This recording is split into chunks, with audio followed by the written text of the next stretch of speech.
Hello नमस्कार दोस्तों। आज हम बात करने वाले हैं क्लास 10th के कुछ टॉपिक के बारे में जो आपके एग्ज़ाम के व्यू से काफ़ी ज़्यादा इम्पोर्टेंट हैं। साइंस का पहला चैप्टर प्रकाश के परावर्तन तथा अपवर्तन। ये ऑब्जेक्टिव क्वेश्चन है जो डायरेक्ट एग्ज़ाम से रिलेटेड है, इसलिए आप लोग सही से देखिएगा क्वेश्चन को और समझिएगा, और वीडियो को शुरू से अंत तक ज़रूर देखिएगा क्योंकि काफ़ी ज़्यादा इम्पोर्टेंट क्वेश्चन है ये आपका। पहला क्वेश्चन आप देख रहे होंगे स्क्रीन पर कि प्रकाश की किरण गमन करती है। ए ऑप्शन है सीधी रेखा में, टेढ़ी रेखा में, किसी भी दिशा में, इनमें से कोई नहीं। तो इसका जो राइट आंसर होगा ऑप्शन ए हो जाएगा। नेक्स्ट क्वेश्चन, प्रकाश का वेग न्यूनतम होता है। तो आप सभी जैसे कि जानते हैं प्रकाश का वेग न्यूनतम होता है ऑप्शन ए। ये प्रकाश का वेग न्यूनतम होता है ऑप्शन ए, निर्वात में, जल में, वायु में, कांच में।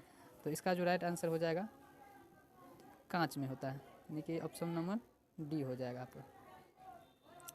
अगला क्वेश्चन, मोटर गाड़ी के चालक के सामने लगा रहता है। मोटर गाड़ी के चालक के सामने लगा रहता है ऑप्शन ए समतल दर्पण, उत्तल दर्पण, अवतल दर्पण, उत्तल लेंस।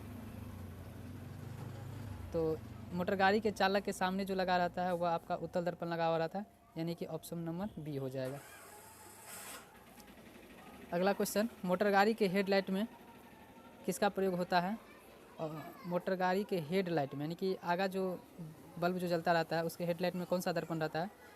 तो ऑप्शन ए समतल दर्पण, उत्तल दर्पण, अवतल दर्पण, उत्तल लेंस। तो मोटरसाइकिल के हेडलाइट में जो प्रयोग किया जाता है वह आपका उत्तल दर्पण रहता है, यानी कि ऑप्शन नंबर सी हो जाएगा इसका राइट आंसर। अगला क्वेश्चन है, समतल दर्पण द्वारा बना प्रतिबिंब होता है। तो इसका जो ऑप्शन है ऑप्शन ए वास्तविक, काल्पनिक, दोनों, इनमें से कोई नहीं। तो देखिए समतल दर्पण जो होता है इस तरह का होता है, समतल दर्पण इस तरह का समतल दर्पण होता है, और इसमें जो प्रतिबिंब बनता है वह हमेशा काल्पनिक प्रतिबिंब ही बनता है, यानी कि ऑप्शन नंबर आपका बी हो जाएगा आंसर इसका। अगला क्वेश्चन, लेंस की क्षमता का एसआई मात्रक क्या होता है। लेंस की क्षमता का एसआई मात्रक काफ़ी ज़्यादा इंपॉर्टेंट क्वेश्चन है, यानी कि ये क्वेश्चन आपका वीविया है। लेंस की क्षमता का जो एसआई मात्रक होता है वो आपका हो जाएगा यहाँ पर आंसर ऑप्शन नंबर ए हो जाएगा राइट आंसर, डायऑप्टर होता है।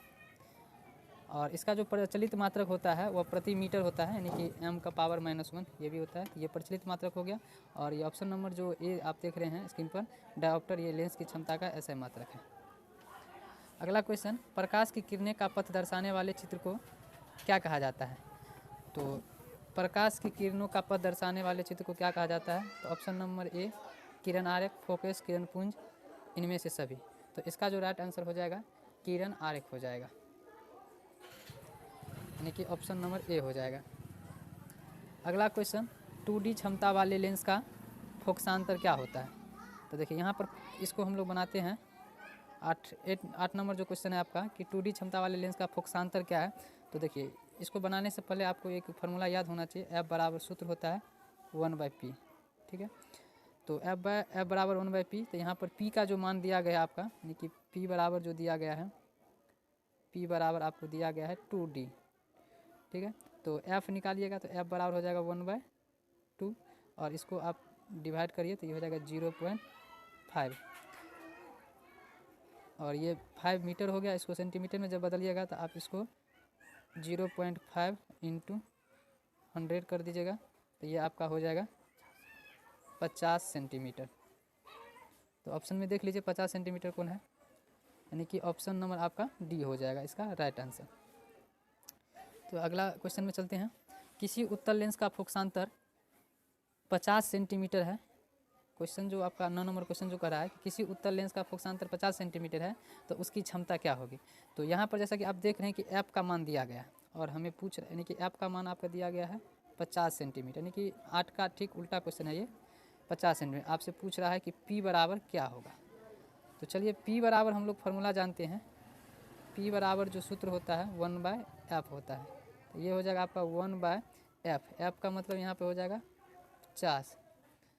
तो इसको जो आप डिवाइड करिएगा तो ये आपका हो जाएगा, देखिए 50 सेंटीमीटर में है तो पहले इसको आप ऐसे बदल दीजिए, तो ये हो जाएगा आपका 0.02 हो जाएगा। तो ये तो हो गया सेंटीमीटर में। अब इसको आप मीटर में जब बदलिएगा तो इसको जो है सो आप 100 से गुना कर दीजिए, तो 0.02 इंटू 100, तो ये आपका हो जाएगा 2.0, यानी कि इसका जो राइट आंसर हो जाएगा उत्तल लेंस का फोकसांतर जो है। और एक चीज़ ध्यान रखिएगा, उत्तल लेंस का जो फोकस दूरी होता है वो हमेशा धनात्मक होता है। तो यहाँ पर ये चीज़ भी आपको ध्यान रखना पड़ेगा कि इसका जो राइट आंसर हो जाएगा वो आपका ऑप्शन नंबर डी हो जाएगा राइट आंसर, यानी कि +2D हो जाएगा। तो आगे बढ़ते हैं हम लोग। अगला क्वेश्चन है आपका कि प्रकाश के किरणों के समूह को क्या कहते हैं। तो सभी आदमी जानते ही होंगे कि प्रकाश के किरण के समूह को क्या बोला जाता है, यानी कि एक से ज़्यादा किरण। तो जैसे मान लीजिए ई प्रकाश स्रोत है, यहाँ से किरण निकला ऐसे करके, तो इस सब को जो बोला जाएगा किरण पुंज बोला जाता है। तो इसका जो राइट आंसर हो जाएगा आपका ऑप्शन नंबर बी हो जाएगा right answer, option number B. उत्तल लेंस की क्षमता होती है, तो जैसा कि अभी अभी हमने बताया था आपको 9 नंबर क्वेश्चन में कि उत्तल लेंस का जो क्षमता होता है, फोकस दूरी जो होता है वो धनात्मक होता है, तो क्षमता भी इसका जो है सो हमेशा धनात्मक ही होगा। तो इसका जो राइट आंसर हो जाएगा वो आपका बी हो जाएगा। ओके, तो आगे बढ़ते हैं। यदि हम किसी को दिक्कत हो तो आप ज़रूर हम कमेंट बॉक्स में कमेंट करिएगा और बताइएगा कि हमको इस क्वेश्चन में डाउट रह गया है, तो हम आपको बहुत जल्द सॉल्व कर देंगे। तो बढ़िए आगे अगला क्वेश्चन पे चलते हैं। अवतल लेंस की क्षमता होती है, तो जैसा कि देखिए अभी हम आपको बताया कि उत्तल लेंस की क्षमता जो होगा वह धनात्मक होता है, तो इसका जस्ट अपोजिट हो जाएगा।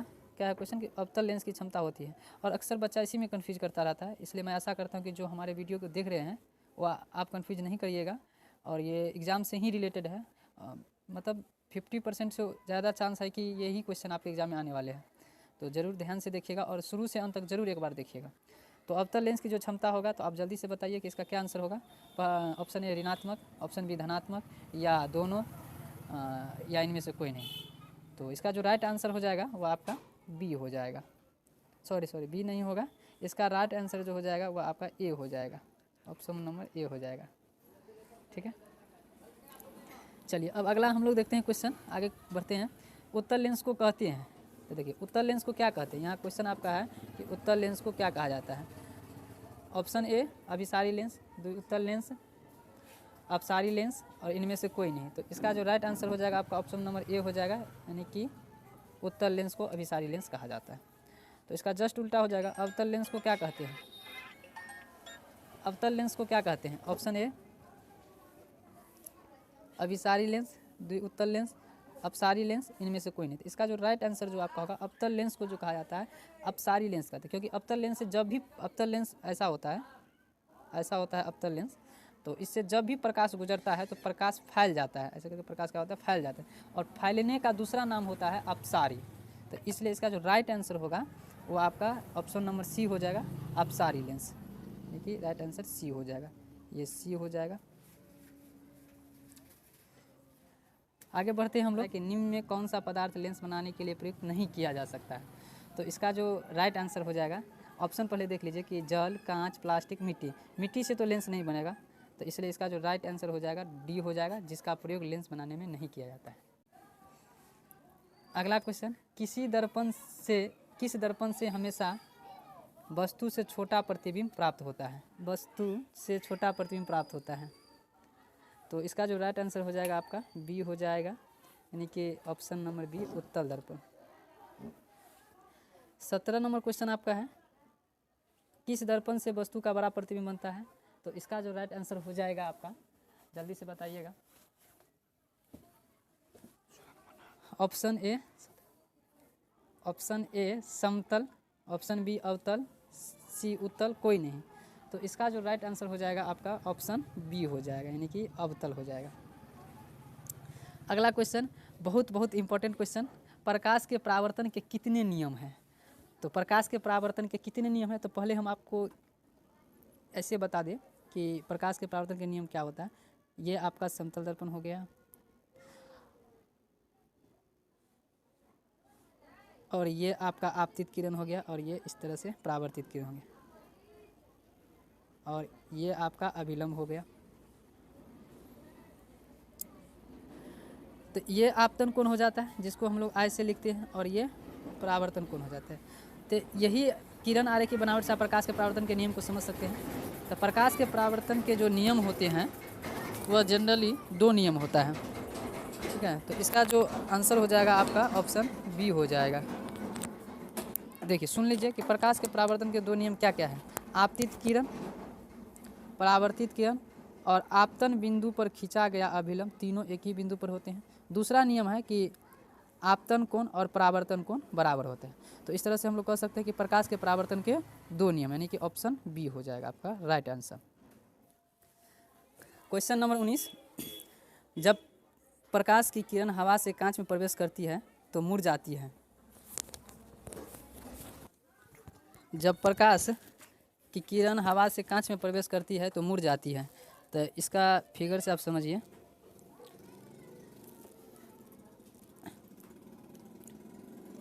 ये 2 मीडियम को अलग कर रहा है और ऊपर में आपका हवा वाला मीडियम है और नीचे में कांच वाला मीडियम है।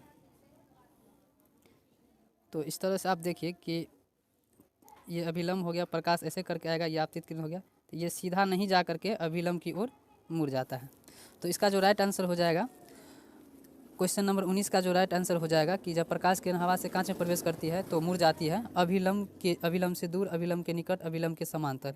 तो यह अभिलंब के निकट मुड़ जाते हैं, यानी कि इसका जो राइट आंसर हो जाएगा आपका ऑप्शन नंबर बी हो जाएगा। तो बढ़ते हैं हम लोग अगला क्वेश्चन पे। क्वेश्चन नंबर 20, फोटोग्राफी कैमरा का अभिदृश्यक होता है। एक बार फिर क्वेश्चन को हम पढ़ देते हैं कि फोटोग्राफी कैमरा का अभिदृश्यक होता है, यानी कि फोटोग्राफी कैमरा में किस लेंस का प्रयोग किया जाता है। तो इसका जो राइट आंसर होगा आपका ऑप्शन नंबर ए हो जाएगा, यानी कि उत्तल लेंस हो जाएगा। उसमें उत्तल लेंस लगा हुआ रहता है, यानी कि ऑप्शन नंबर ए हो जाएगा राइट आंसर। साइड मिरर के रूप में प्रयुक्त होता है। साइड मिरर जैसे मोटरसाइकिल वगैरह सब में लगा हुआ रहता है। तो जल्दी से बताइए कि इसका क्या आंसर होगा। ऑप्शन ए अवतल दर्पण, उत्तल दर्पण, उत्तल लेंस, प्रिज्म। तो लेंस तो नहीं लगा हुआ रहेगा क्योंकि हम सभी जानते हैं कि लेंस का प्रयोग हम लोग देखने में करते हैं, तो ये तो होगा नहीं।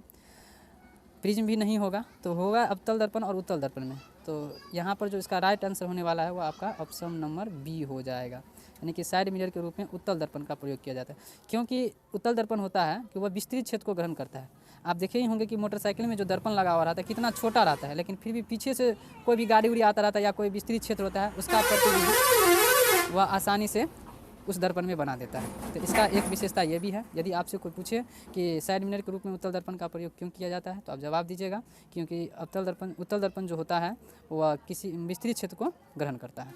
तो साइड मिरर के रूप में प्रयुक्त होता है कौन सा दर्पण, उत्तल दर्पण, यानी कि ऑप्शन बी हो जाएगा राइट आंसर।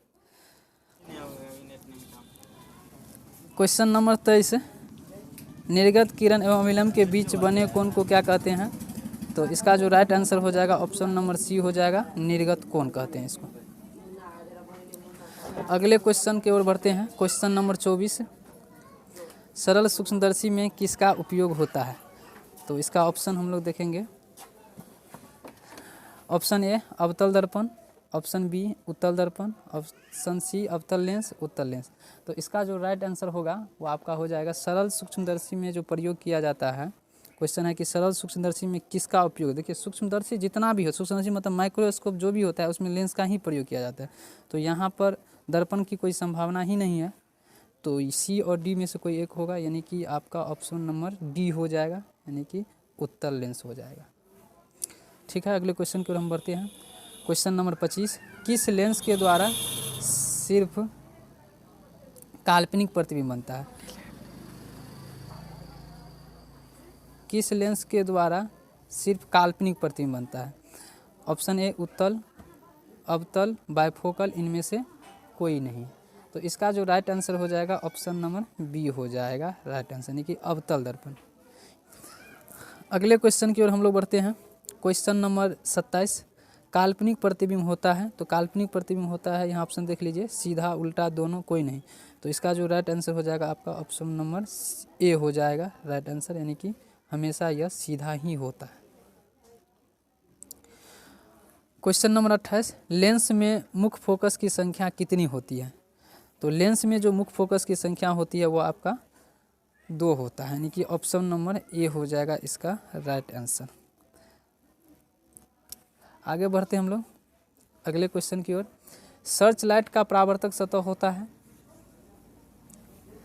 तो इसका जो ऑप्शन दिया गया है उत्तल अवतल समतल कोई नहीं, तो इसका जो ऑप्शन हो जाएगा आपका ऑप्शन बी हो जाएगा, यानी कि अवतल दर्पण सर्च लाइट। दाढ़ी बनाने में कौन सा दर्पण प्रयुक्त होता है? क्वेश्चन है आपका कि दाढ़ी बनाने में कौन सा दर्पण प्रयुक्त होता है, तो इसका जो ऑप्शन होगा समतल उत्तल अवतल कोई नहीं। तो जनरली हजाम के दुकान में जो दर्पण प्रयोग किया जाता है वह आपको अवतल दर्पण का प्रयोग किया जाता है, यानी कि ऑप्शन नंबर सी होगा। और उस अवतल दर्पण के मदद से वह छोटे छोटे बाल को आसानी से देख लेता है और उसको आसानी से काट भी सकता है, इसलिए इसका जो राइट आंसर होगा वो आपका सी होगा। आगे बढ़ते हैं हम लोग क्वेश्चन नंबर 31 पे।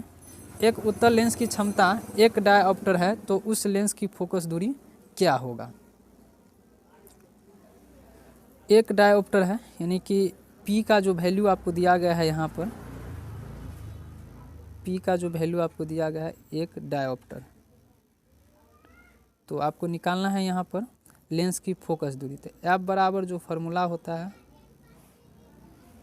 F बराबर सूत्र होता है 1/P, और आप यहाँ पर देख सकते हैं कि 1/P, P का जो वैल्यू है वह 1 है, यानी कि 1 प्रति मीटर। यही प्रति मीटर ऊपर जब जाएगा तो ये बन जाएगा 1 मीटर, और 1 मीटर बराबर होता है 100 सेंटीमीटर। तो इसका जो राइट आंसर हो जाएगा वो आपका ऑप्शन नंबर सी हो जाएगा। इसका right answer option number C. Question number 32 की ओर हम लोग बढ़ते हैं। किसी गोलीय दर्पण तथा किसी पतले गोलीय लेंस दोनों की फोकस दूरियाँ -15 सेंटीमीटर है, दर्पण तथा लेंस संभवतः है। तो इसका जो राइट आंसर होगा आपका ऑप्शन नंबर ए हो जाएगा, यानी कि दोनों ही अवतल होगा। ऑप्शन नंबर ए हो जाएगा, यानी कि दोनों अवतल हो जाएगा। अगला क्वेश्चन, प्रकाश के अपवर्तन के कितने नियम हैं? तो जिस तरह से प्रकाश के परावर्तन के 2 नियम हैं, उसी तरह से प्रकाश के अपवर्तन के भी 2 नियम हैं, यानी कि ऑप्शन नंबर बी हो जाएगा। अगले क्वेश्चन की ओर हम लोग बढ़ते हैं कि किसी माध्यम के अपवर्तनांक का जो मान होता है sin i बट्टे sin r बट्टे sin i गुने sin i plus sin r, तो इसका जो राइट आंसर हो जाएगा sin i बट्टा sin r, यानी कि ऑप्शन नंबर ए हो जाएगा इसका राइट आंसर। क्वेश्चन नंबर 35, एक उत्तल लेंस होता है, यानी कि उत्तल लेंस का परिभाषा आपसे पूछा जा रहा है। सभी जगह समान मोटाई का, बीच की अपेक्षा किनारों पर मोटा, किनारों की अपेक्षा बीच में मोटा, इनमें से कोई नहीं। तो इसका जो राइट आंसर हो जाएगा कि एक उत्तल लेंस जो होता है कि जिसका बीच वाला भाग मोटा और किनारा वाला भाग पतला होता है, तो उसको हम लोग उत्तल लेंस कहते हैं। तो इसका जो ऑप्शन नंबर सी हो जाएगा। अवतल लेंस का आवर्धन बराबर होता है m बराबर जो सूत्र होता है आवर्धन, मतलब इसका जो सूत्र होता है वो आपका यहाँ पे जो राइट आंसर हो जाएगा ऑप्शन नंबर डी हो जाएगा। ऑप्शन नंबर डी हो जाएगा। गोलीय दर्पण में फोकसांतर एवं वक्रता त्रिज्या के बीच क्या संबंध है? तो इसका जो राइट आंसर आप देख रहे हैं कि r बराबर 2f होगा, यानी कि ऑप्शन नंबर ए। इस क्वेश्चन का जो राइट आंसर हो जाएगा r बराबर 2f, या यहीं से फोकस दूरी बराबर जब भी निकालिएगा तो r/2, यानी कि फोकस दूरी वक्रता त्रिज्या का आधी होती है, या वक्रता त्रिज्या जो होता है वो फोकस दूरी की दुगुनी होती है। सोलर कुकर में प्रयोग किया जाता है, सोलर कुकर में प्रयोग किया जाता है ऑप्शन ए अवतल दर्पण का, उत्तल दर्पण का, समतल दर्पण का, और उत्तल तथा अवतल दर्पण का। तो जल्दी से कमेंट करिए कि इसका राइट आंसर क्या होगा, और इस क्वेश्चन का जवाब हम वेट करेंगे कि आप कितना जल्दी दे सकते हैं। क्वेश्चन नंबर 39,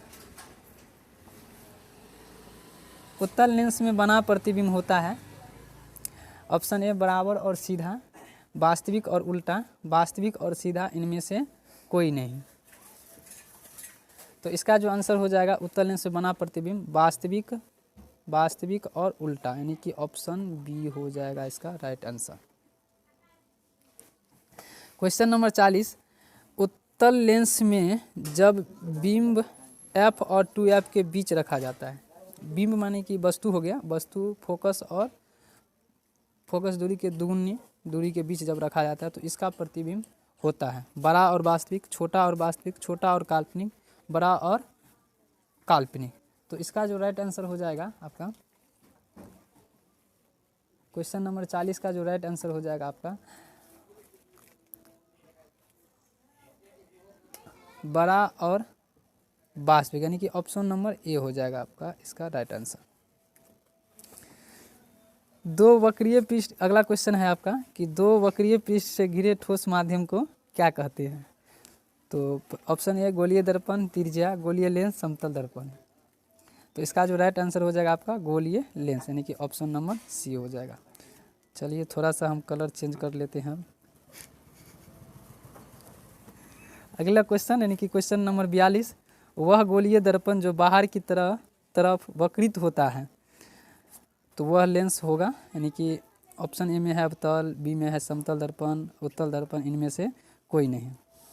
तो इसका जो राइट आंसर हो जाएगा आपका ऑप्शन नंबर सी, यानी कि उत्तल दर्पण हो जाएगा इसका राइट आंसर।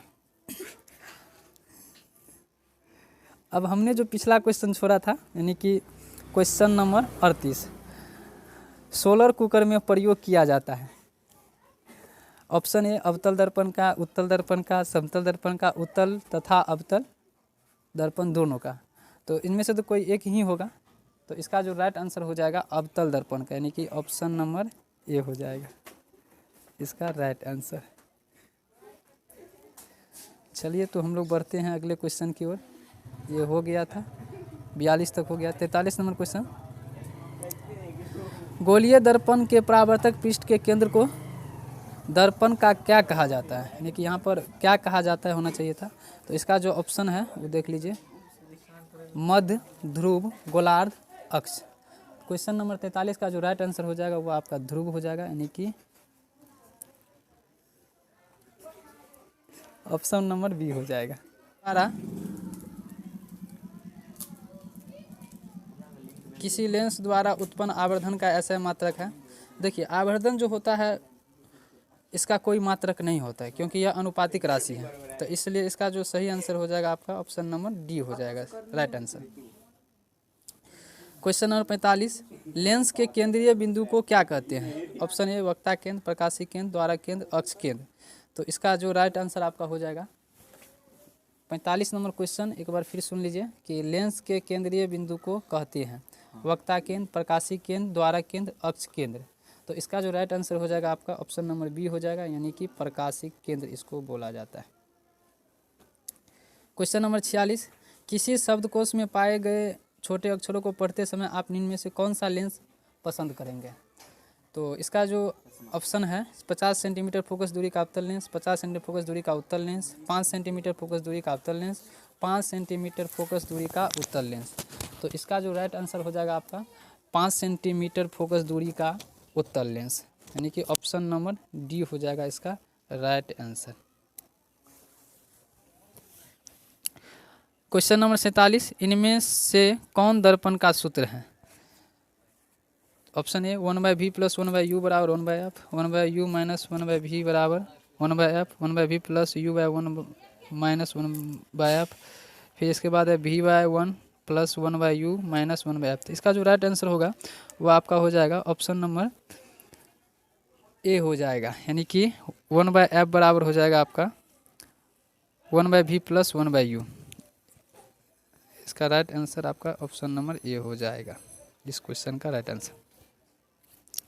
बढ़ते हैं अगले क्वेश्चन की ओर, यानी कि क्वेश्चन नंबर 48, गोलीय दर्पण का वक्ता केंद्र को किस अक्ष से निरूपित किया जाता है।